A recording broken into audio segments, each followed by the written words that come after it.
Hello. Hello. Hello, Hey, gentlemen. How Nicolas. are you? Hello. We are fine. You? I'm How are very well, you? thank you. I'm well. I'm well. Everything is good. How's it going? How's life over there? Yeah, good, good. I was just I've been watching the Olympics Yeah, Milano a Cortina. lot. I know. It was beautiful. And my very dear friends of ours live in Verona, so at the closing Okay. ceremony, the opening shot was of the arena in Yeah, Verona. So I'm like, I remember that. I recognize that. That's yeah. The arena is a spectacular place. Big, big one, yeah, big one. it's Not beautiful. famous maybe at the Colosseum, but Arena di Verona. But yeah, Yeah, It's beautiful. it's Not in beautiful. yeah, Verona is yeah, for beautiful. sure. And Yeah, your legs, yeah. sir? They're fine. They're good. Yeah. So Good. yeah, I'm surprisingly, yeah. I'm 3 weeks ahead of what normal schedule is. So I'm very Oh, lucky. oh, I Oh, healed very good. fast, and I'm walking, and yeah, the physiotherapist is he's saying it's all good. So everything is good. Oh, yeah. No well, surgery. well. No. Yeah. The only thing was bad was the timing was not good, but Yeah. it Like is what it always, is. always. C'est That la kind of vie, as they things, say. always on vacation. Yeah, Yes, exactly. Not when you have to do something you don't want to do, always when you're doing something you love. But hey, exactly. We are c'est la here. vie. C'est la vie. Yes. We are Yeah. here. C'est la Yeah. vie. Yeah. Yeah. We do this every 4 years, whether we Yeah, need to or not. exactly. Yeah, yeah. Maybe next time in presence, maybe winter, if That you would be come to good. Italy. Yeah, we are near No. uh, skiing place. We are near skiing place. So Yes. maybe next Good. time in presence. And If skiing is involved, I will be there. per- Bob, Yes. Bob, Sorry? Bob, Bobsled? Bob's that? No. No, only skiing. Only skiing. Only Okay. skiing. No snowboarding, just skiing. No snowboarding, only skiing. Yeah. And Yes. yesterday, big night for you, I think, because BAFTA winning for Oh, VFX. yes. I no surprise. I can already tell you, I'm 99.9% sure that it'll be an Oscar for visual effects again because Okay, it's okay. incredible. They deserve Yeah, it. yeah, yeah, It's fantastic. Yeah. yeah. I Incredible. think no movie can compare to this one when it comes to visual effects. It's incredible. And Yeah. So, we which always say that kind of thing maybe this year, but there is no. It's impossible when is Avatar is and Cameron and all the team is impossible. yeah, I think so. I mean, especially for this, I mean, they're so good. They're almost taking away from the other crafts because I think people don't realize how much influence and how much of a role is played by, the set design, the production design. All of the visual effects start from a production designer, a cinematographer. They set the tone for the lighting. They set the lighting on the people, the live action and the capture. And so they really play a big part, but all people see is the final product, and in their mind it's all visual effects. It always was visual effect, and it's only visual effects. And they're do it's such an incredible job that people have a hard time Yeah, to disassociating recognize. themselves with that concept that it started with real performances, with real actors and live humans, and people just automatically go to visual effects. And some visual effects awards and some visual effects bake-offs even have categories which normally would fall into live action: Yeah, cinematography, lighting, set decoration, costumes. Which and again, it's even more of an acknowledgement that those all started in tangible, yeah, real, tangible. practical worlds, but they're so well realized and integrated into the visual effects of it, that into the digital world of it, that people forget that it started somewhere. It has to start somewhere. And so, but yeah, so I'm not surprised visual effects will win again. So without a doubt. So Yeah, no, yeah, yeah. it's a big thing, but you think that in a future we recognize that kind of thing because for the popular popular people, family that watch, is not so clear that kind of No, talking is not clear. It's, no, for me, and it's no, not and maybe yet, no, but you're right.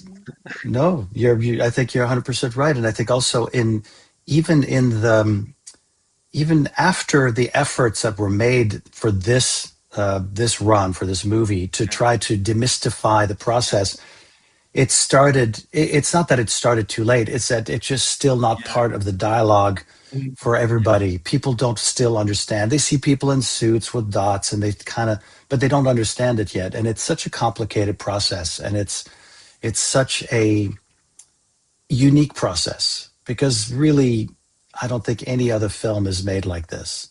You ah, know, other movies. and this a fact. This is a fact that there is no other movie, maybe part of a movie, but Yes, an absolutely. entire 3 hour movie. Now we are number three. Is not. It's impossible. There is No, no way. no, So no, exactly. And I think people don't. I think people don't understand that, and it's really hard to wrap your mind because it's literally one event that happens every 3 years, maybe four uh, or 13, and and then people just it's just not part of the dialogue. It's not part of the ongoing thing. And then you get a cinematic Marvel, Marvel cinematic universe movie that comes out, and they're amazing and they're well made, but it's still not the same level, and it's still not the same process. It's very different. So you can't compare it, and people don't understand it. So, which is, it's a testament to Weta and the visual effects department and the team, Eric Sidon and, Joe Lettieri and all those guys over there, and Richie Bainham, those guys do an incredible job. And, it makes it so convincing that people have a hard time understanding that there are a whole lot of other people who touched that movie and who brought it to them in a condition that they could take it from and improve on it. So, it's good. It's a good thing. I mean, it's nice to be part of that. And I am a big fan of James Cameron because Hmm. the first movie that I watched in a movie was Terminator 2. Aha. So Jim is Jim, okay, Mr. Cameron. He pushed me to want to become a screenwriter. No, and what is like working with him? It's just like him. Unique, Just like challenging, him. Mhm. always pushing the envelope. Um, it's a masterclass in creativity, intelligence, thoughtfulness when it comes to the process of filmmaking, the story.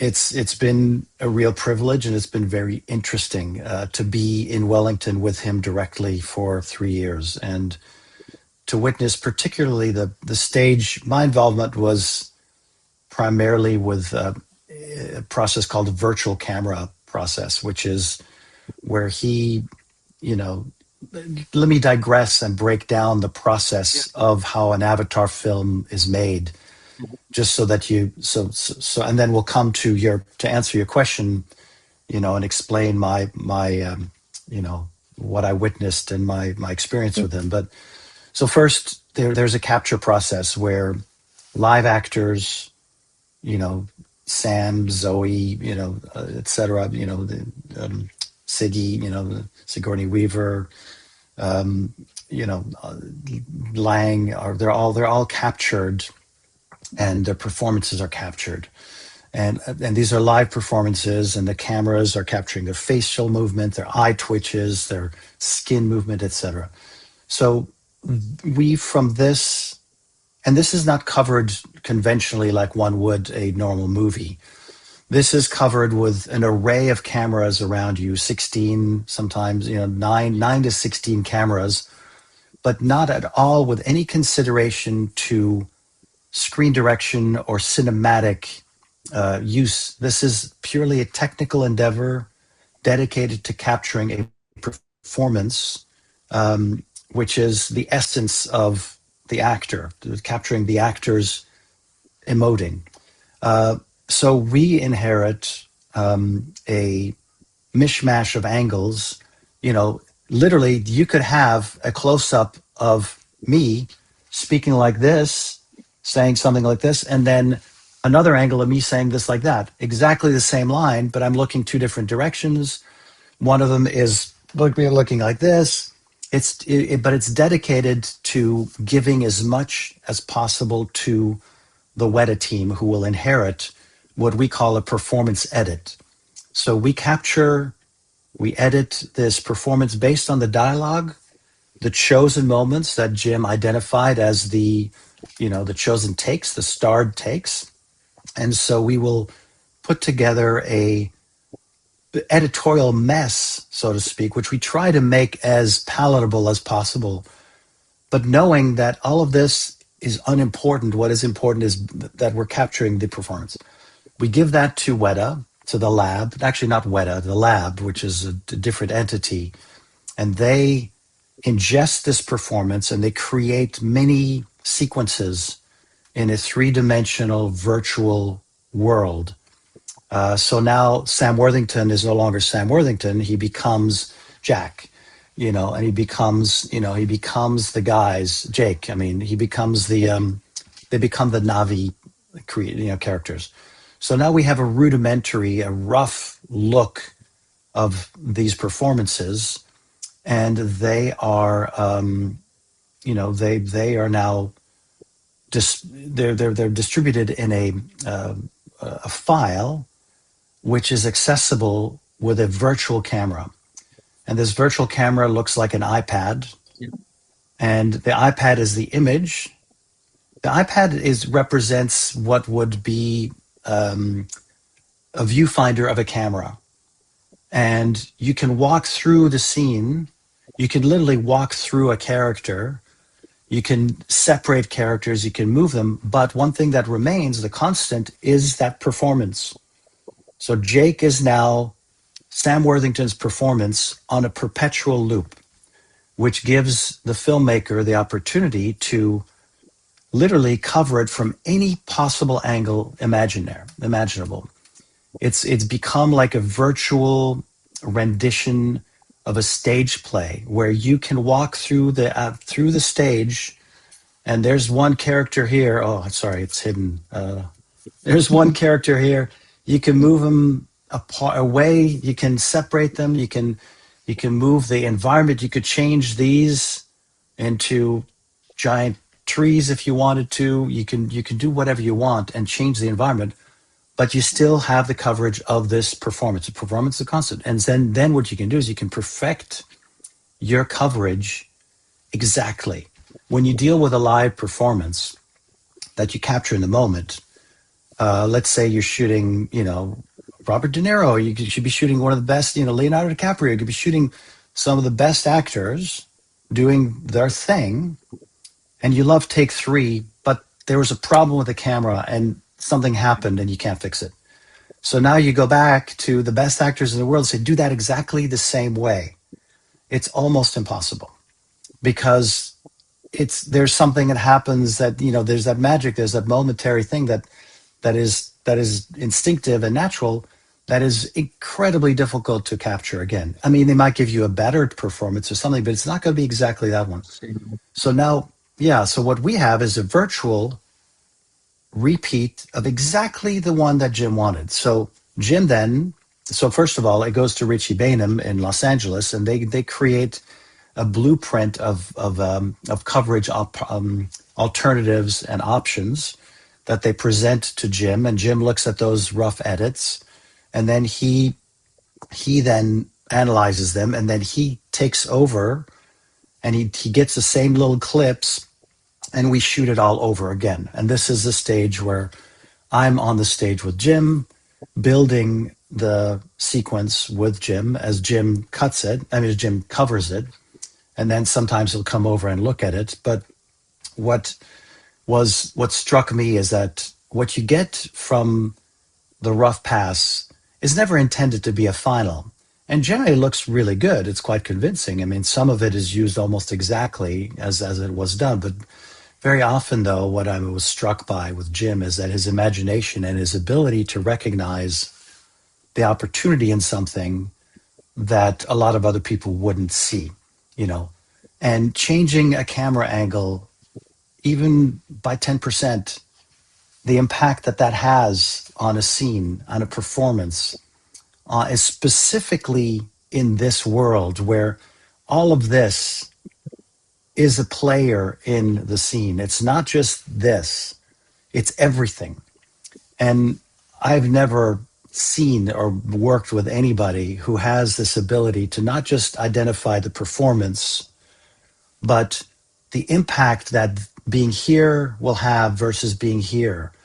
That moving, rotating this guy slightly, and it becomes a holistic experimental endeavor and an experience for the viewer, because you're not just looking at the performance, it's the entirety, it's a holistic, it's the entirety of the frame that he's giving you. And every single frame, every single angle is goes through this process with Jim. And so, and he'll, and yeah, and it's incredibly, you know, here's a guy who he will never stop until he feels that it's right.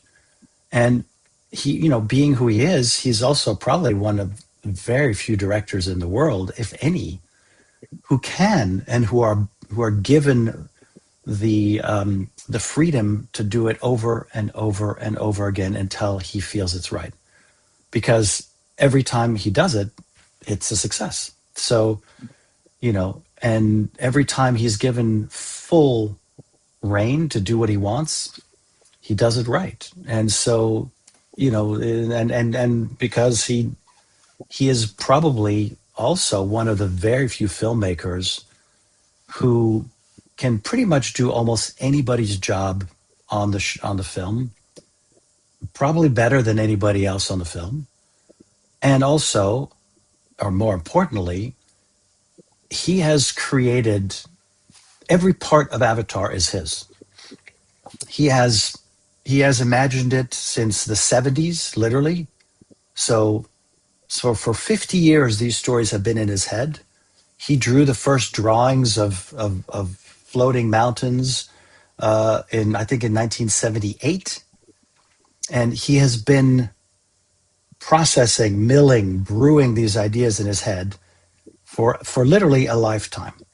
And so when we come to this stage, though a lot of people are involved with it, and a lot of amazingly talented people are involved in the making of this, no one has ever worked with somebody who has so invested and has such a clear idea of where he wants to go with something, while also being somewhat open to the possibilities of an alternate direction. So, you know, it truly, you know, when that expression, the smartest guy in the room, that's pretty much Jim. It's pretty much Jim. You know, I mean, it's uncanny, you know, and also has an incredible eye for detail. And yeah, it's pretty uncanny. So yeah, it's been it's really a master class, and I've been doing this for 35 years, and you know, I've learned a lot working with him, and I'm very privileged to be able to say that, you know, so it's great. And we talked, I think, 3 years ago. Three Yeah, years ago, you already worked on this, right? Yeah, you said. yeah. For how much time you have been working 3 years ago? More than 3 years, Uh, 4 years, right? yeah. How So much time total, you but in when we total? spoke, oh, in total about 3.5 years, So approximately. was 6 months that you work when we talk. Okay. About Obi-Wan, yes. Yes. Yeah, Yeah. So yeah. at that time you have the clear idea of how Avatar 3 was at that time. So 3 years Mm, ago, you already mm. have the the the idea and all the workflow, everything you was already on this, and this much freedom as an editor is not maybe the opposite of a good thing. Being an editor on this big free space, because no one, not so many people work on things like this. So, so, No. so it's how does it feel? It's an interesting process. It's an interesting exercise in, first of all, never giving up. You know, there is there is a possibility for fatigue in the sense that, you know, you could, under normal circumstances, if this was not this movie and this process, some people could say, well, you're just recutting the scenes over and over and over again. You are, but they're changing. And so this is the thing that's different. It's not like you're spending 3 years. And this is where, again, there is no other movie like this. So it's really hard for people to understand when your point is absolutely valid. Like, had I been working for 3 years on, for example, Dune, which is an incredible movie, Yeah, but Dune is not based the on a case. novel and a story, and it has a Yeah, storyline that is predetermined that we all know. So you really don't have that much room to deviate from that storyline. exactly. You could choose how you tell that storyline for Yeah, different perspectives from different characters, but when you've finished shooting it, you're given what you're given, and you can only recut it so many times. I mean, you could change, you cut from Timothy to to some other actor. You stay on Jason Momoa a little bit longer, or maybe not. But either way, you are still restricted. In this realm, it changes. It's evolving. And that's where Jim is. It's interesting. He is, in a weird way, he is restrictive while not being restrictive, because he has an idea, he has a direction, and he wants to go down that path, and he will explore it fully.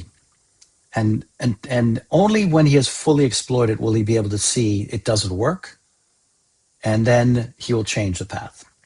And that's where, after 3 years, you might be going far left, and all of a sudden you've gone 1 year far left, and he says, it doesn't work, we need to go to the right. And then you have to go to the right. But it always is for the best, which is the interesting thing. And yeah, it's an interesting, very interesting process. And so it's exhausting. It's very intense, and it's incredibly complicated. It is, it's not just about performance, it's about everything. And some people might say, well, this is wasteful, like he's wasting so much money taking it all the way to execution. But I can't tell you how many times this this might have been a thought, but then when you see the final execution, when you reach the stage where he says, okay, now I can tell if it's going to work or not, he's right. Because again, in a normal movie, in a live action movie or a conventional movie, any other movie than this, that is not so heavily dependent on everything else that's around you, every other one of those movies, you can tell pretty early on whether it's going to work or not. I can't tell you how many times we've been surprised where we finally get to the final execution and we're like, no, this cut works exactly the way it is. It should not be 6 frames shorter. It should not be a second shorter, because all of this has now come to life, and it changes everything. It changes your engagement. And that's the most important thing, the engagement. It's not about self-indulgence. It's about engagement, and it's about keeping the audience engaged in the story and involved and immersed. And again, I don't think anyone has the ability that he does, and the experience he does with 3D, and the experience he has with this particular technology that makes him literally second to none in the ability to see that and recognize it. It's incredible. this in particular, I think, is the most free of all the three movies. Is bigger, is immersive at at the best. I think I can see where it go next, because here there is everything. I Mm. watched it 2 times in Oh, 3D, and it was oh, good, spectacular, spectacular. Yes, it's There is kind of good. great. In work even 3D, on TV, work even on TV in 4K disc, but in cinema, 3D. no, at Ah, home, okay. at home Because on disc, y- physical, but okay, that's cinema because is it's interesting. Yeah, no, it's a different experience when you see it in 3D. And I think I might have told you this 3 years ago. I generally am not a huge fan of 3D, Yeah. because generally it's not well executed. It's not that it's not well executed. It just doesn't take full advantage of what 3D can offer. And I think, again, not because I've been a part of it, but because I honestly believe that there is no other film made that leverages the full immersive capabilities of 3D like this one does. I don't think anybody else has been able to capture and create something that really gives you this immersive feeling. A lot of it is cheap parlor tricks of things coming toward the camera or rudimentary things of crossing in front of you, but with very little attention and detail given to the whole frame in every single frame. And there are moments in other 3D movies where you'll see, it's like a curve.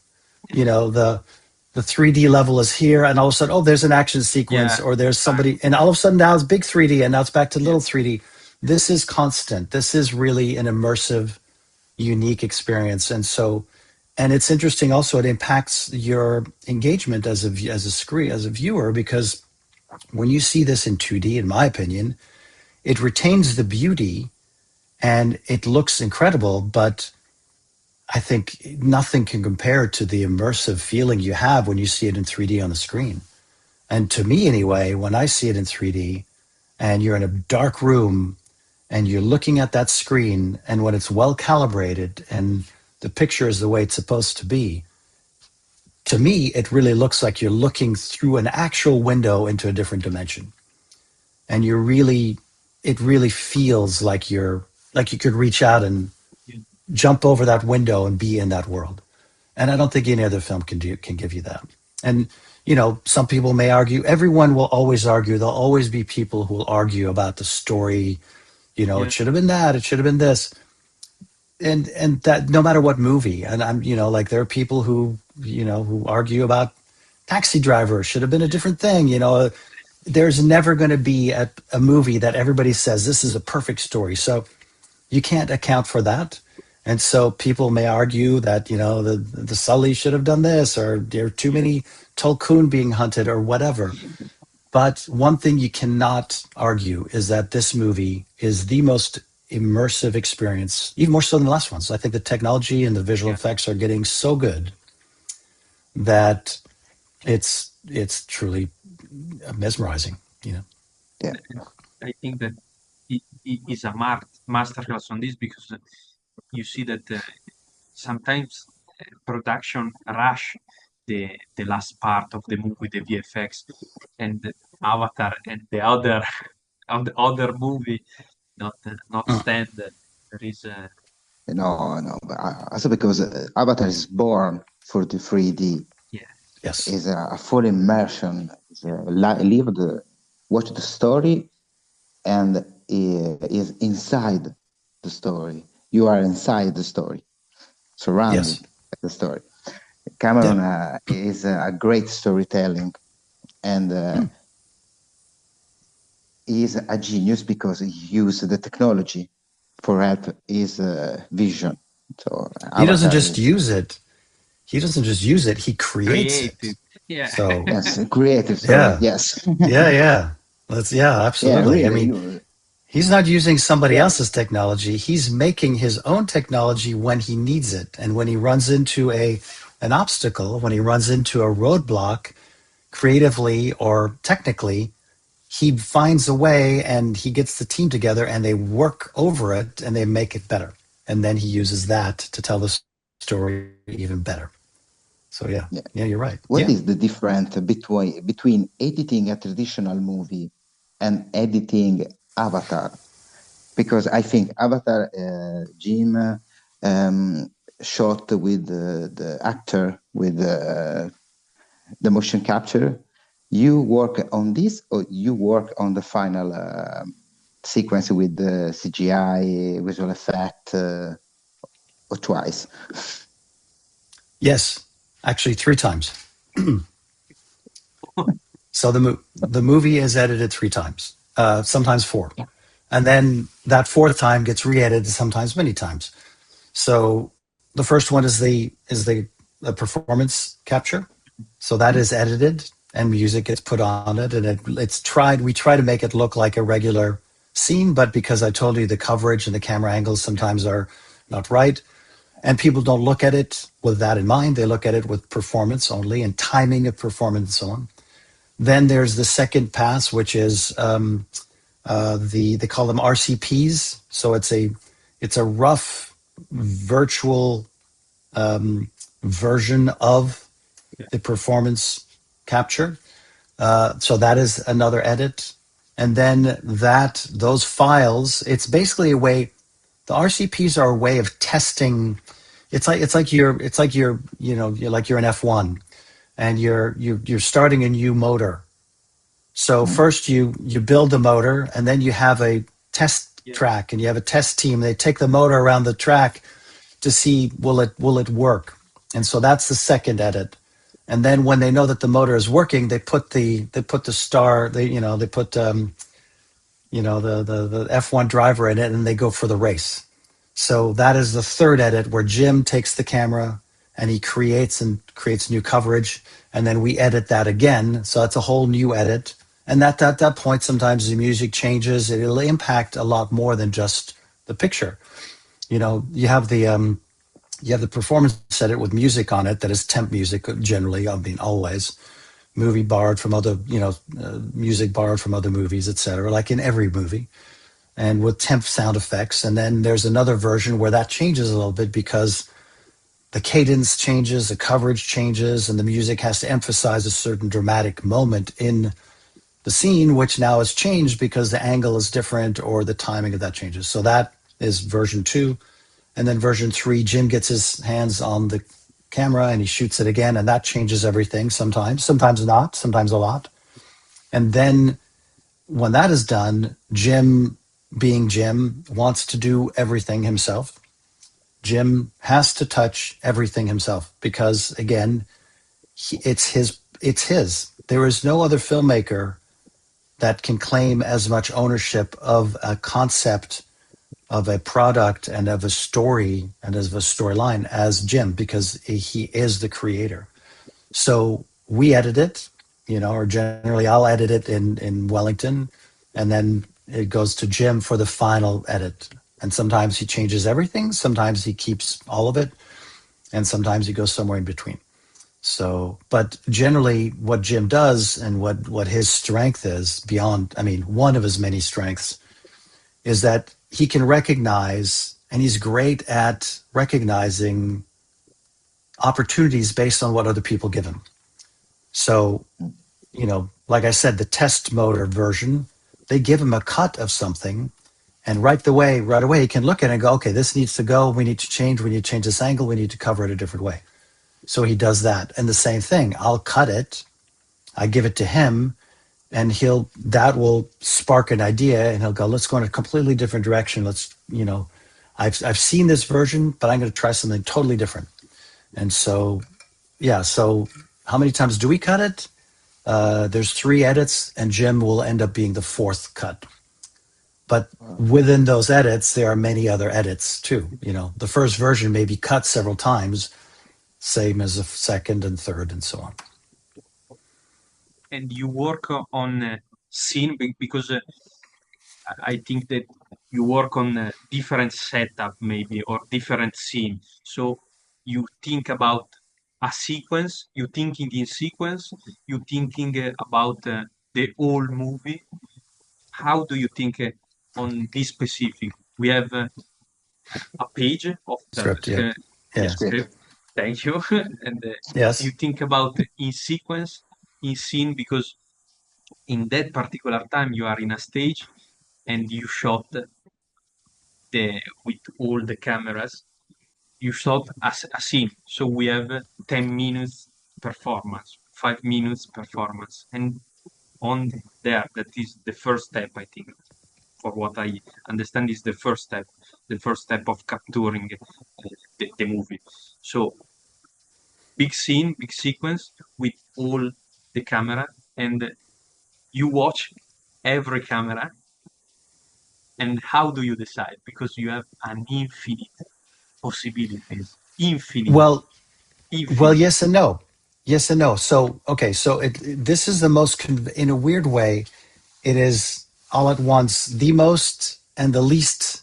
Again, Avatar is so different, and it's really a world of contradictions yeah, it's really a world of contradictions. So it is a very classical way of editing it because you're dealing with live Yeah. people and their Yeah. faces.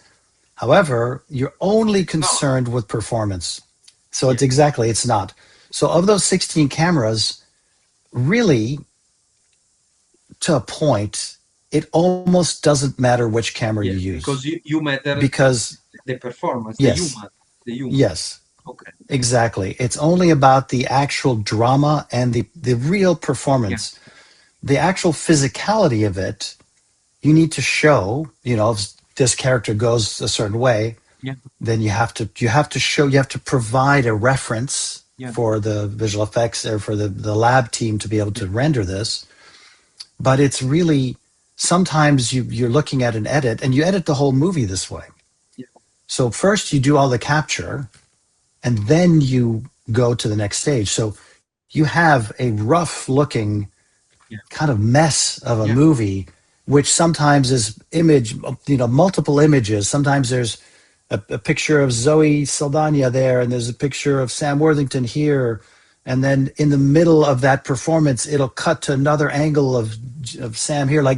Almost like looking at the zoom of us. But instead of the three of us in those little tiles, it would be three images of me speaking, one of my whole body, so it's really hard for somebody who doesn't understand the process to look at this. And it's really hard, like if somebody were to be looking at this, it wouldn't make sense almost.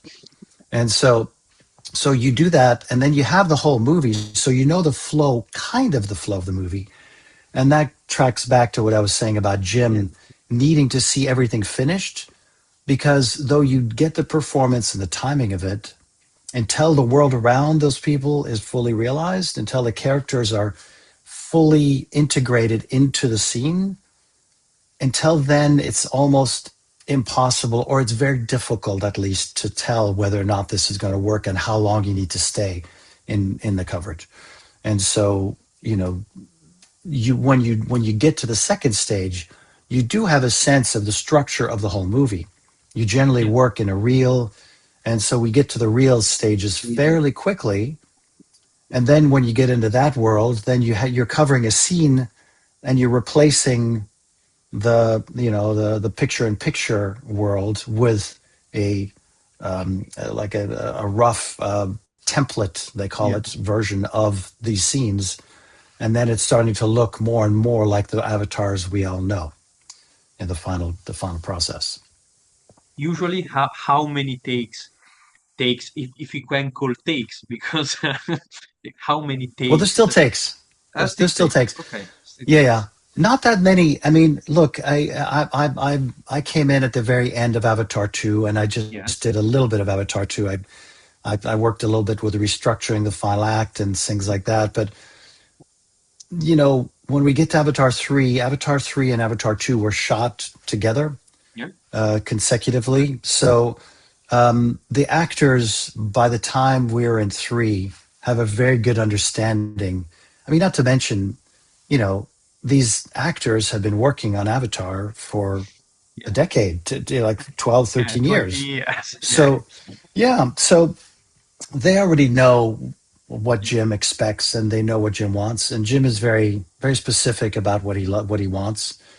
And, he's very good at letting the actors, he gives the actors a lot of leeway, and he's quite good at getting what he needs from them. So generally it's not a whole bunch of takes in the live action world, because the actors are so well honed, are so well tuned, and they're such good actors, and they have such a good grasp of the characters that it's really quite what do you call it? It's quite effective, and it's quite he's quite economical when it comes to shooting the live actors. Yeah. It's not Which is so long. It's not. No, It's not okay. no. And it's kind of an interesting thing. I mean, economical and Avatar is not something you equate very often, No, but they're no. not synonymous. But in this particular part of it's quite efficient. And it's pretty rare that you'll have many, many takes. You know, Okay. I'd say, yeah, I can't remember going over more than like having more than 7 or 6 takes. Ah, Yeah. okay. That Yeah. Yeah. kind of take 10 maximum. Okay. I mean, honestly, look, Okay. don't quote me exactly, but No, no, no, no, no, when I no. go through it, very often, but Yeah. he also, Oh, Jim will do a series sometimes. He'll do a series, he'll keep it rolling, yeah. which is helpful for the actors too, because, and then maybe it'll be the second in the series, so, but yeah, it's not a lot. How much time pass that the first render comes from the VFX lab? How much time? You usually for a sequence? Days, Oh, it weeks, depends. Weeks or months? months. Weeks or Uh, months. It depends on the complexity of the sequence, but I don't think it's sure. ever weeks because there's so many, and this is part of the secret and the reason why, and again, I'm calling this before the Oscars are given, Sure. but I can pretty Already there. confidently say that Okay. if Avatar wins an Oscar for best visual effects for Fire and Ash, it will be because I think it will absolutely be because it takes time and there's so Yeah. many layers and so many specialized and very talented people who work on every single aspect. There's an atmosphere person, there's a wind traders, there's so many aspects and so many artists who do it and they get it. They don't stop until it's right. And Jim, also another aspect of Jim is Jim spends hours in a room with Eric Sidon going through each and every single shot, not once, not twice, but sometimes you talk about takes for performances. Yeah. The question should be how many times does Jim look at a single shot? Yeah. And that could be hundreds, where literally he plays it and it's almost like he's scanning the frame, played 5 times, and all he does is he looks at this corner of it, plays it 5 more times, look at this, and so on. And he scans the entirety of the frame so that he has a concept of where everything is, and then he gives notes down to the tiniest little thing. So yeah. So so when you ask me how long, it's minimum weeks and often months. Because of Avatar 1, the original one, on the bonus disc, there is all Avatar on that particular cut with the rough Oh visual yeah. effects. And yeah, this you really see with the stage performance, and you really see all the movie like you say. And this is facilitate to comprehend this kind of shooting because for us is fantasy, but to explain to even normal more people that don't. Even me. I Yeah, mean, yeah, it's a steep learning curve to learn how to work within the system. It is an incredibly complicated process. And we have not even gotten into the concept of, there's motion vetting, whereby you populate the performance yeah. edit with many, many more little tiny frames of people walking, people Yeah, running, yeah, exactly. all of Full those people. performance. These are all live performances, and hours and hours go into that. And it has to be consistent across the cuts.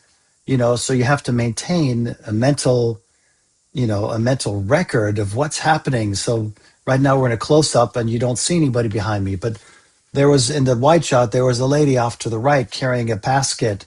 And all of a sudden you come back to another close up and she's here, but she hasn't moved from the other one. So you need to reconcile that. And every single character has its own story that needs to be recognized, whether it be just walking across the frame or collecting something, picking it up, playing with things, holding a spear in one hand and the knot in the next.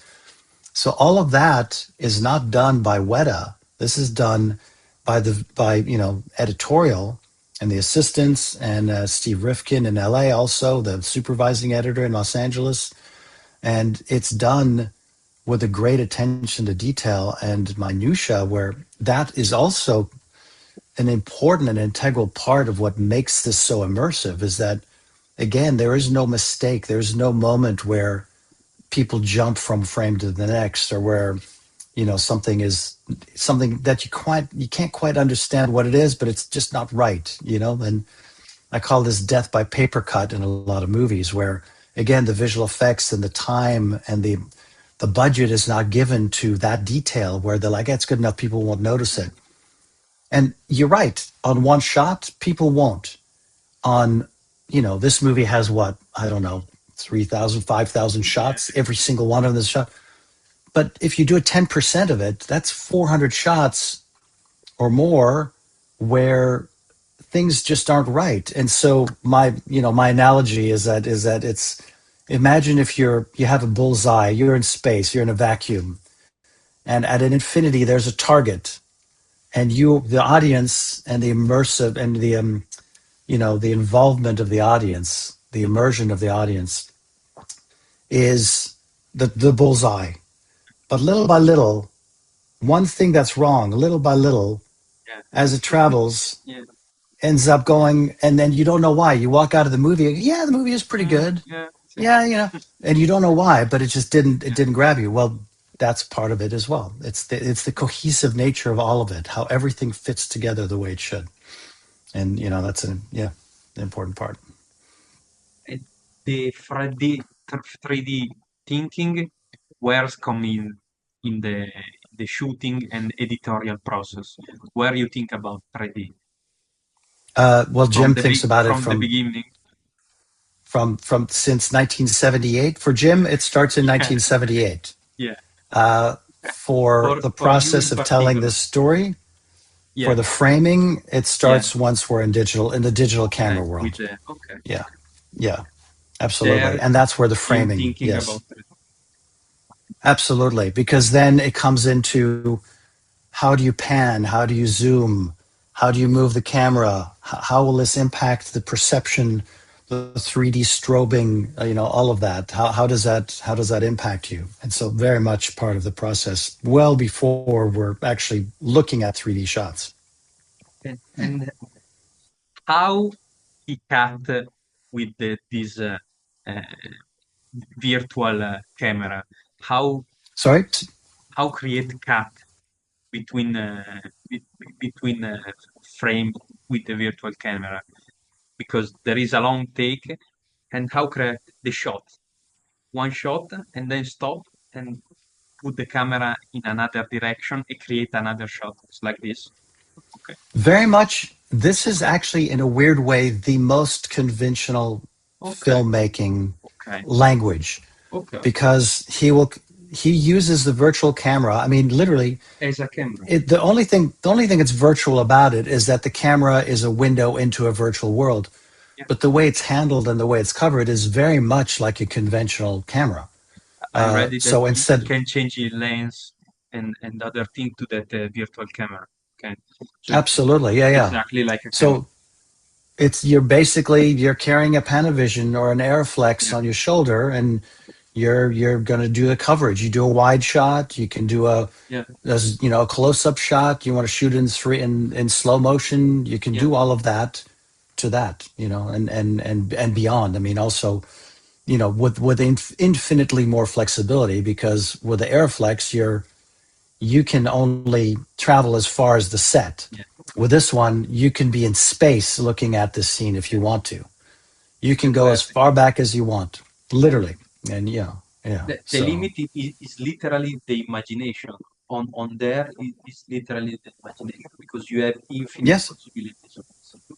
Yeah, and again, this is where Jim and his overall involvement in the entirety of the process, that Jim discusses the environments with the team, with the lab, and he tells them, don't just make the village, make the hills beyond the village, make the ocean beyond the hills, make the other landmass beyond the ocean in case we want to pull out. And so they give him almost the entirety of the world where you can go beyond clouds. And then he says, well, there are not enough clouds, add more clouds. And so you can do all of that like that, which is incredible. Yeah. And how much footage is left in the editing room? So we have see all the Avatar free, or there is much more. 10 hours. Well, yeah. So I mean, this is we're delving into a confidentiality situation here, but there, like every movie, and this one in particular, Avatars in particular, I think have more leeway because of the creativity and the limitless possibilities that this process affords you.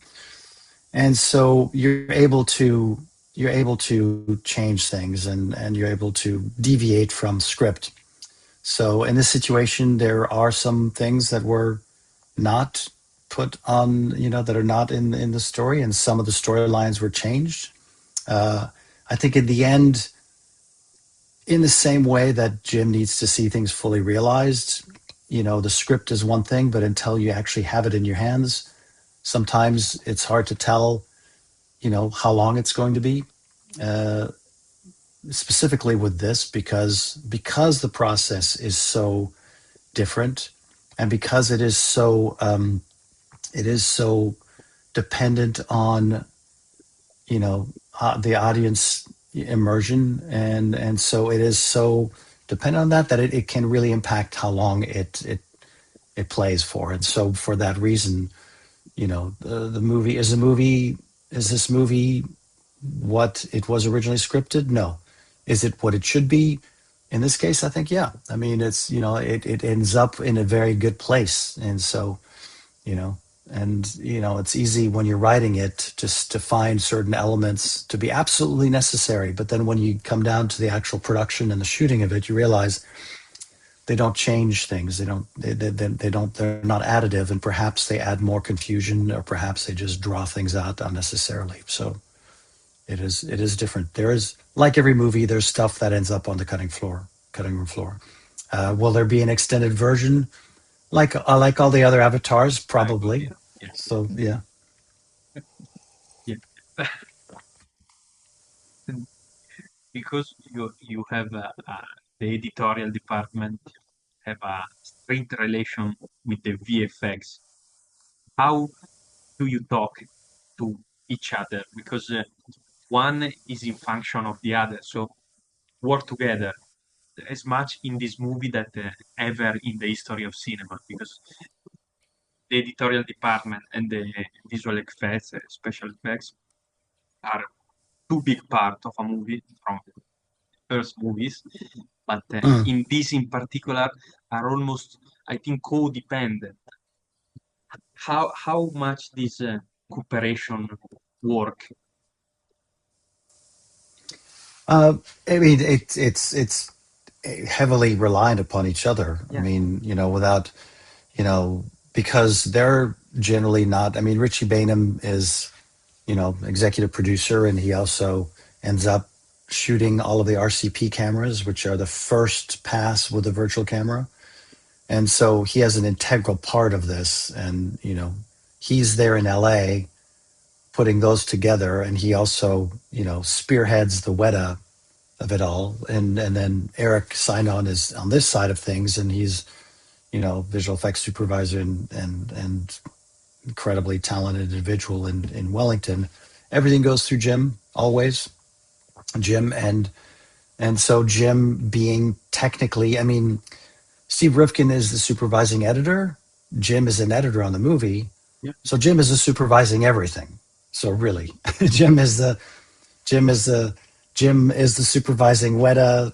Jim is the supervising musician. Jim is the supervising everything. So, but with that understanding, there's still dialogue between, visual effects and us. And also, this is where things are important, is because it's so complex, there has to be a constant flow of communication when it comes to intention. It's not just what's on the screen, it's what isn't on the screen. And visual effect is aware of this because of Jim's conversations with them, and yeah, so it's quite integral. Because in this last year we have a lot of maybe VFX team that talk about this no communication and short terms. We need this in a couple of months, maybe weeks, and the difficulty of VFX team to provide that kind of work for a movie, and Mm. was a, is still today is a big thing. This one, so in this case, is not the case because there is no movie if we don't communicate. There is no Avatar, Yeah. but I think that still today, maybe in certain case, maybe a rush and things Oh, maybe yes. ruin a kind of relationship between two teams or a VFX team, and the film is affected on this because we see we see the kind of stuff. I think that is not too often. It's not too No, but often. I think no. I mean, look, I think you're right. I mean, look, and it's not. Sometimes it's just a matter of necessity, and sometimes a budget dictates what needs to Yeah, happen and timeframes, and so you don't always have the luxury that exactly. Avatar has to and also to allow Jim to be you know involved in every single aspect of it, down from sound, Foley, walking Foley and listening to originally like pre-mixes of dialogue and sound effects. And Jim hears everything in a way that no other director can, simply by virtue of the fact that no other post-production schedule is long enough to allow that because they just can't afford it. And so, you know, very often what will happen then is that somewhere, somehow, someone has to take a shortcut, and they presume. Look, everybody. I believe that on every movie, everybody wants the movie to be the best it can be. I don't think anybody ever starts or works on a movie, whether it Yeah, be the visual effects yeah, company who doesn't communicate with editorial. I don't think they ever think, I don't care about this movie. yeah, They want to do the best job they can, but they're given restrictions on their end. They're told, we have to have this shot delivered Thursday, and it's Monday, and I don't know, I haven't heard from anybody. I have to move forward, otherwise I won't make the deadline, and then they're going to charge money. And so there's so many considerations um, which are not part of the process in Avatar that happen on other movies. And I think it forces some unfortunate situations where perhaps out of the best intentions or misunderstanding because things were rushed, things don't turn out as well as they wanted. And yeah, so, but, I think in this situation, no, no matter what, because even if it lands, even if Jim goes to a review and it's wrong, it generally has to be made right. So, and that's again a very unique and extraordinary environment to be in. Sometimes a lot of filmmakers will end up with something and they'll say it's good enough. Well, that is not part of the dialogue with James Cameron. It's not good enough is not good enough. It has to be and perfect. it's right like this because Yeah. for him No, and by the way, it's good. I want to say that I'm not saying that in a way where it's unreasonable. I mean, No, he's yeah, not. It's not lunacy. It's like, if it's wrong, it's wrong, and if there's right and there's wrong, and yeah, there's levels of right. There's right, there's very right, there's incredibly right, and there's amazing. But as long as it passes the threshold of this is right, then Jim can be accepting of it. But there are other, I think there are other filmmakers where it's like it's not quite right enough, but it'll do. yeah, That's just not part of not that's not part of Jim's yeah, mind. yeah. Yeah. But we see because us as public that view the movie, we see that kind of stuff. They feel it. Yeah. They feel the movie we see. We can say everything about Avatar and all the things, but not this, not the immersive, not the quality, not the this you can touch it. Physically you can touch it, that kind of Mm. discourse, because you can talk about I like the story, I don't like it, but the rest is the performance, the visual, the 3D, you can touch it. It's objective. You can touch it. It's not Yeah. the No, same you're as right. the other two. It's not the same. No, no, definitely not. It's not the And same. it's interesting because having seen, the completed version of two, and then I remember watching, the first run through of the entirety of three in 3D and thinking, oh my goodness, the I thought two looked incredible already. I just couldn't imagine how it could look better, but it does. Yeah. It's incredible. Yeah, absolutely. Absolutely. And look, I mean, to backtrack on the process of how many Mm. times are we cutting it, I didn't mention, I'm not the only editor on the movie. There's Jason Gaudio, who's been elevated to editor. He's done an incredible job building the RCPs in Los Angeles with Richie, and obviously Stephen Rifkin, who's an incredible editor, who's worked on, so many movies, it's incredible. So, you know, those, we're all part of a team who have Yeah. worked together and bounced the things back and forth between each other.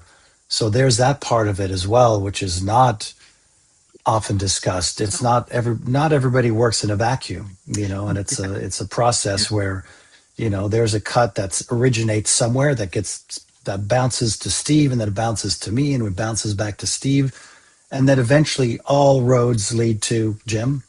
But in the process of getting there, there's a lot of hands, and it's a team effort to get it all together for sure.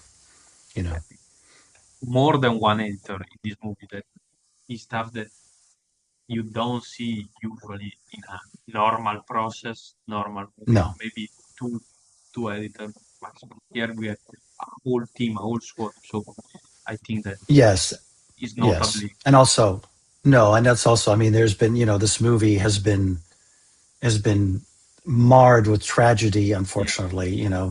The John Rafua and David Yeah. Brenner, and of course John Landau, a legend, and there will be no other John Landau No. in the history of film. There will be no other equal to him. There will be no other as passionate and as invested in making this the best possible version of the movie, and a collaborator the likes of which Jim will probably never have again, because their history goes back decades, and Yeah. they have, they're equally matched in passion, intelligence, and aptitude. And so, and then John Rafua was an incredible editor who, helped build the original versions of this, and David Brenner, who we all know, and I mean, he was incredible as well. So, and those people deserve the credit that they have, because they're a part of Avatar. They were part of all of them, and so they live on. So, and hopefully, the success is more about box office. It's about recognizing their input and their contributions, which are extraordinary. Yeah. Absolutely. Because even on this, maybe sometimes is shade, but other stuff. But this is important. So Yeah, I would say that this necessary. was truly a group effort. Yeah. It's not my cut. It's not Steve's cut. It's not Jason's cut. It's our cut. We've all done this together. And it's good because I think that the biggest crew for making a movie, not not so many times we've seen like this, because I think if you No, count no. everything, we have thousand, for sure, thousand Oh yeah, more maybe. 3,600. I think on the Okay, credits. I okay, think I think approximately 3,600. But that doesn't. I mean, that involves all the visual effects people as well. It's not okay, just post production, but the post production too. We have an incredible team of assistants without who none of this. yeah, I mean, it's the amount of work that they put in, and the level of complication, how complicated their jobs. It's so technical, and it's so incredibly taxing. It's mind numbing in a way where it is so intense and technical and specific that none of this would happen if it wasn't for those guys. Yeah. You know, that's a whole other, you know, I mean, they are the legs, and without them, we couldn't walk or run or do anything. It's truly, you know, they're incredible. So it really takes a huge team to make it, and every single part of that team is vital. See, and this thing is not common. Nobody say, but cinema big news is a team effort. is a Yeah, not always. We talking about this, the screenwriters, editors, like you, like many we have interviewed. Is not only the big actor, the oh no, director. There is other people, a lot of people in this case, All the people. that oh yeah, work, yeah, that have many absolutely. talents and can work very hard on this. And passing the last question, and about your, you know, you travel in New Zealand, I think Yeah, with your family for working for this yeah. for the first time, or you've been Mm, there for vacation? First time, never. big Yeah, time, yeah. And how did this experience personal? How feel? The call arrived. Maybe you can jump on on Avatar and then New Zealand. yeah. No, it was. Look, uh, you know, it's a two-sided story. There's a very sad side to it, of course. Yeah, You know, yeah, which is David yeah, Brenner. yeah, You know, and the big tragedy is David Brenner was on his way here. He was going to be the guy to move his family to New Zealand, okay. and unfortunately he had a sudden and Yeah, unexpected heart attack, and we yeah, lost him. So, you know, there was a void that needed to be filled, and you know, I hate to say luck, because there's nothing yeah, lucky about yeah, somebody having a heart attack and filling yeah, their shoes. So it yeah, was it yeah, was a you know, it was a very it was a mixed blessing. Now, excluding that part of the dialogue, the conversation was they need an editor as soon as possible. I was finishing up OB1 in Los Angeles, and on a very personal level, my wife's father was quite ill, and my wife is from Sydney, Australia, and we were living in Berlin. Our yeah, base is Berlin in Germany, and as you know, if you have traveled to Australia or New Zealand, there is no way to get from Berlin to Sydney any yeah, faster than somewhere between 28 and 35 yeah, hours, and which makes a short trip to Sydney almost impossible. You can't go to Sydney for 3 days and come back. You have to go for weeks. And because of her health, we were having conversations, very difficult conversations, about what happens if tragedy strikes. So that was completely independent of what was happening in the world of Avatar. And so when somebody asked me, would I be interested on, working on Avatar, conditional upon me being open to moving to New Zealand until the completion of at least Avatar 3, uh, I immediately called my wife, Lexi, and asked her how she felt about that. And, after asking our daughters, would they be interested? And generally we were open to that. So it was in a weird way. Again, I hate to use the word perfect, because there's nothing perfect about the loss of David Brenner.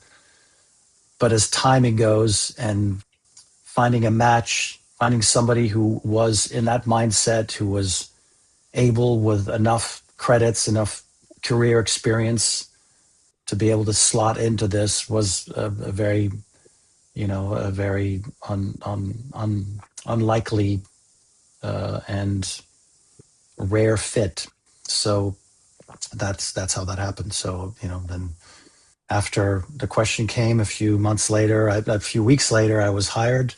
I spoke to John Landau about this on the phone. He he explained to me that the expectation was to help finish 2 and stay on at least through the end of Avatar 3. And then how soon could I move?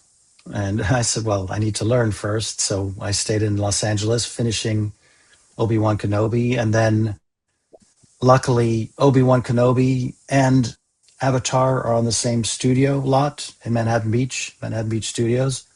So my commute was a 5-minute walk from my offices at Obi-Wan Kenobi to the Avatar editing room, where I was thrown a lot of old scenes and footage that I could not understand.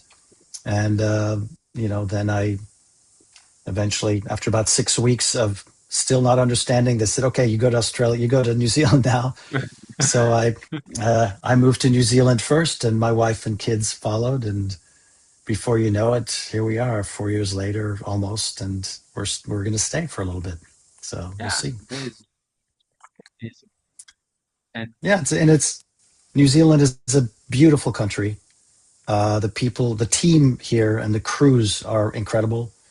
Editorial and production and post-production. They have incredible facilities. Peter Jackson has built a real Hollywood style environment with a large number of people here who are qualified, dedicated, and they add this New Zealand attitude, which is a relaxed, friendly, while still being professional environment. And visually, the land and the countryside of New Zealand is breathtaking. It's reminiscent of Switzerland, and the Dolomites, and it's just incredible nature and clean air and good food. So except that it's just very far from everything. yeah, Which in this crazy world, maybe it's not a bad thing. no, it's not a bad thing. Yeah. And you will ever come back, of course, to Germany, but you come back to work on a more normal production of movie. Yeah. Yes, absolutely. Look, this has been an incredible experience. It is, a friend of mine, an excellent editor. His name is Bill Hoy. He cut the last Superman movie. He cut the Batman. He cut the Batman movie. The last one. And he's done a lot. He did the Planet of the Apes movies, and so he just we were speaking the other day about this job he started with Philip Noyce, the Australian director who made a lot of interesting movies, and so he's working on a small movie with Philip Noyce, and he was telling me about how excited he was to be able to work with live actors giving live performances, cutting it once, maybe twice, and no visual effects, no budget for visual effects, and having a very different experience. And so, look, both are extremely creative and interesting paradigms, universes. But, there is something nice also to be said about seeing the actor's performance right then and there, knowing what it is and cutting it and working hand in hand with the director immediately and achieving a resolution relatively quickly. So yes, for sure. So there's definitely that appeal. So maybe that's in the future. Right now, we'll see. Right now, more importantly, after 4 years of feeling like you're running a marathon at the speed of a 100-meter race. So running that for 4 years, right now I'm just looking forward to taking some time off and being present for my family, who I moved around the world to come here. So now that we've been here for 4 years, maybe I can go on a few walks with them and enjoy New Zealand. Yeah. It's good like this. Even Mr. Hamilton, your colleagues on Eddie. Eddie Hamilton, yeah, Eddie, say the same exact thing on Mission Impossible. Oh yeah. The last two in Mission Impossible, that the duration is 3 years because there was COVID and things, and say exactly the same thing. Yeah. Now, Yeah. for a little bit, Absolutely. anything. Wait a second. Yeah, I mean, look, there's again, it's like everything. I think it's a Yeah, perfect yeah, yeah, analogy for yeah, life yeah, because everything. There's always something. The other side is always interesting, right? But it's incredibly privileged to be on on a project of this scope, yeah, working with probably if not definitely yeah, one of the best filmmakers ever, yeah, and learning from this at every step and working surrounded by an incredibly talented crew and an incredibly accomplished crew. Regardless of that, when it's for 4 years, there is an element of it that does start to feel a little bit like Groundhog Day, where, you know, yeah, it feels like the same over and over again, even though you're doing things differently and you're recutting things. Just the material after 4 years, it's the same movie. It's changing, it's evolving, and you're seeing it come to life. But there is a moment of fatigue where after 4 years, you just something, a change of pace, like eating your favorite food. I don't care yeah, whatever it is. If you eat it every day, at yeah, some point, yeah. At some you need point, to change. yeah, You need to eat something different. So yeah. yeah, yeah. So yeah, One last. Maybe we yeah. see again Avatar. Maybe we don't know. Maybe, Avatar 4. maybe. We'll see. I mean, look, even Jim said this, Yeah. has been quoted to saying this exactly what I said about 4 years. Now, for Jim, it's been more than that. It's been Oh, 6 years for Avatar 2 and 3, more. So almost 8 or 9 years. And so he has other things that he wants to do also. He's heavily involved doing the Billie Eilish 3D yeah, concert tour right now. He's yeah. working In April content for comes out, I think. This yeah, April. so he's doing content for Meta. He's doing other things. He has those stories that he wants to tell. And I got to tell you, he is 71, but he's like, he makes 71 look like 41. So he's still, I think he has a lot of other stories to tell and a lot of, he has way more in his gas tank than a lot of people who are half his age. So I don't think that's too much of an obstacle, knock on wood. Uh, but I think I imagine that he may want a little bit of a breather too. Yeah, And, there's the budget yeah. considerations The of, budget thing. of this process. Yeah, This process is unique. No other movie is made this way, yeah, and no other movie costs this much to make. Um, so you have to take that into consideration, specifically on a year where you look at the other two movies that have done incredibly well at the box office. What was the one that just came out? Well, there's the Chinese movie, which is the fifth highest grossing movie of all Ne- times. Neza 2. Neza No, 2. Yeah, yeah, and The he's and animation. that's Animation. yes, and that's number two, Yeah, and that's made 2.3 4. It's yeah. moving up. 2.3 So there's that. 2.4. Yeah, and then there's Zootopia, Yeah, which is already past 1.5, and both of those movies were made faster for less money. but are animated. People, It's not the same thing. yeah, Are well, animated. yes, but Two here's animated. the sad reality is that not all of those in charge of making certain decisions when it comes to that are concerned whether or not it's animated or not. Some people are more interested in the returns than they are in the process. And so, We know. unfortunately, some people may look at it and go, okay, bottom line, this cost 100 million to make and it made 1.5. This cost 400 million to make and it made 1.5. You know. Yeah, So, some people may take that. And look, it's not invalid. Even Jim has said that we need to find yeah.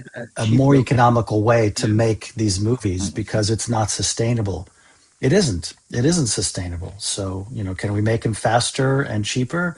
The technology is getting better, but maybe it's an opportunity for Jim to go make another movie for a year or two while the technology catches up. and gets better and faster. I think we're close. I think in a year or two, things were going to get better. I think just you look at the engines that they're using, the game engines, the world creation and environments. It's getting faster and cheaper to make those. So it might be worth, who knows? I can tell you this though, without telling you anything about it. The script for Avatar 4, it's pretty amazing. It's a great, great script. And right there, it's pretty amazing. And it's a quest, it's a new adventure, it's new environments, new characters, new everything. So no one will be able to say, like they did, some people said of Avatar 3 that it's reminiscent of Avatar 2. I dare anybody to say that about Avatar 4 if they make one. So that's for sure. Yeah. Thank you so much. Grazie mille. That's my pleasure. Grazie a lei, grazie a lei. Finger crossed for the award. Yeah. Oh, yes. For sure. They don't need it. The only thing I hope is that, so brief story, Eric Sidon, who is one of the 3 nominated for this, I think 3 or 4. So he, during the last Oscars for Avatar 2, had a ruptured intestine in his stomach when he stepped up on the stage. That happened. 3 or 4 hours after receiving it, he had to be rushed to the hospital and almost died. He didn't have an opportunity to speak because in the moment of excitement, Richie Bainham, overly excited, and 20 seconds is all you have, I think. No, 40 seconds is all you have, but 20 seconds, they were going to speak 20 seconds each, but it's so fast, and when the lights are there and you're facing Hollywood royalty, everything goes. So 20 seconds probably felt like 3 to Richie, and so before he knew it, the music was playing, they had to go away, and poor Eric had to go to the hospital for 3 weeks and deal with this. So he's going to be up there again. Let's hope that he has a better experience this time. Yeah. So let's hope. Yes. I writing you because we bet on this. I'm writing you the night of the Oscar. I always watch it live. That in Italy is absurd. Yeah, middle of the night. Yeah, middle of the night. Crazy thing to do. If the day after you have to work, clearly. Yes, of course, but it's worth it. Hey, once a year, it's okay. It's worth it. Well, I hope I don't ruin it. I wish I had as much power to ruin things for people by saying something, but I feel I would be very surprised if someone else. I honestly don't see how anybody else could possibly think. By the way, that doesn't mean, I think it's just bad luck for everybody else, because I think really everybody else's work is incredible. Yeah. It's not about the quality of the work. It's about this much excellent quality versus this much excellent quality. It's like, how can you compare it? It's like, how can you compare, 100 shots, 1,000 shots to the entire movie? How can you, you can't even imagine it. So, but look, don't air this. Don't tell anybody that I said this. Let's keep it between the 3 of us. Yeah. And please don't, you don't need to say that I said that, whatever you decide after the fact, we could say, yoo-hoo, I knew he did it. I knew they were going to win. I was hoping, I wasn't sure. I was hoping, but I wasn't sure, but yes, they did it. So I'm so glad. I'm so glad. You what a surprise! Won BAFTA and critics, so the road is spianata. You never know, but we'll see. But but look, so like if you want to use this part for the after awards edit, oh my God, I'm so shocked and surprised because there were so many good people. I'm so excited that they won. That's great. That is they deserve it. They deserve it. Congratulations. All right, guys. Well, it's super late for you over there, isn't it? Yeah, 11:30 p.m. Oh, go to bed. Oh, that's just dinner time. In Italy, that's dinner time. No, Yeah. that's more That's Spain. fine. Yeah, more Spain. It's more Spain. More The Spain. Spanish people are crazy. Maybe that's why Yeah. the Spanish people are so angry, Spanish because they tempien eat too dinner. late. Spanish I know. tempien dinner. Italy It's is crazy. yeah, Yeah, crazy, early. crazy, crazy, crazy. I think They woke I think up maybe that at 10, at 10 in the yes. morning. They woke up very, very late. The day Yeah. starts after hour. I think so. Maybe that's why the Spanish people are so angry all the time. I'm kidding. I'm joking. I have very good Spanish friends, but I'm joking. As you go to Madrid, they're like very angry. Italians are more mellow. They eat Yeah. early, they go to sleep, they have a good night rest. It's much better. I like it better. Yes. May Okay. you live in Italian a lot of time. You know Italian Sì, sì. perfectly. Cioè, potevamo parlare in No, not italiano. perfectly. Yeah, Sì, ma ho bisogno di praticarlo perché non lo yeah, non ho sì, tenuto sì. l'opportunità di praticarlo. Allora, Eh, adesso ho una dimenticato volta molto di all'anno in italiano. Italia vieni, parliamo un po' Sì, di italiano, si parla italiano. Andiamo a almeno, mangiarci una almeno. pizza? Yeah, una pizza. Sì, no, una pizza, no. Come no? Panettone, panettone. Il Sì, panettone a è da Ah, Natale allora. novembre, sì, dicembre quando vieni, il panettone. sì. Ah, sì, uff. Hey, ciao. Okay. All right, Ok. guys. Good to Grazie see you. Nicolas.